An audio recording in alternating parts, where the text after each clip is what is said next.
అందరికీ నమస్కారం. ఈరోజు సౌందర్యలహరిలోని ఆనందలహరికి సంబంధించిన 7వ శ్లోకం గురించి తెలుసుకుందాం. ముందుగా అమ్మను స్తుతిస్తూ ఓ ప్రార్థనా శ్లోకం. ఓం శ్రీమాత్రే నమః.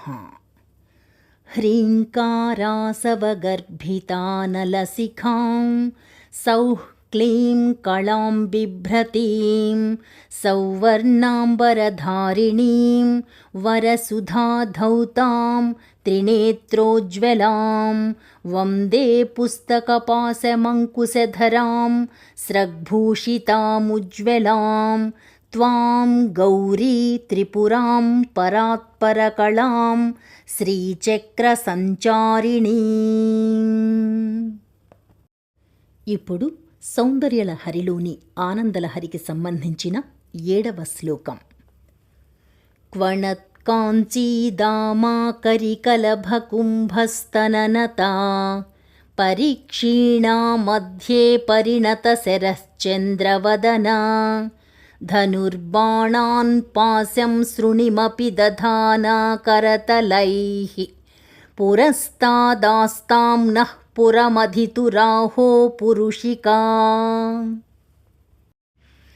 ఈ శ్లోకము యొక్క అర్థమేమిటంటే, చిరు సవ్వడి చేయు గజ్జల మొలనూలు కలదియు గున్న ఏనుగు కుంభములను పోలు స్తనములు కలిగి కొద్దిగా వంగినట్లు కనబడునదియు సన్నని నడుము కలదియు శరదృతువునందలి పరిపూర్ణమైన పూర్ణిమా చంద్రుని పోలెడు ముఖము కలదియు 4 చేతుల యందు వరుసగా ధనుస్సు, బాణములు, పాశము, అంకుశములను ధరించి యుండునదియు త్రిపురహరుడైన శివుని యొక్క అహంకార స్వరూపిణియునగు జగన్మాత మాకు ఎదురుగా సాక్షాత్కరించుగాక.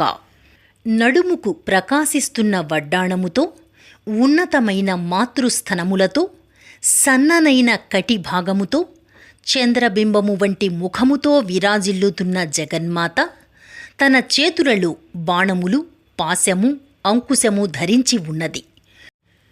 త్రినేత్రుడైన శివస్వరూపమే తన రూపమైన ఆదిశక్తి నా కనులకు గోచరమగుగాక. రేపు 8వ శ్లోకం గురించి తెలుసుకుందాం. ఓం శ్రీమాత్రే నమః.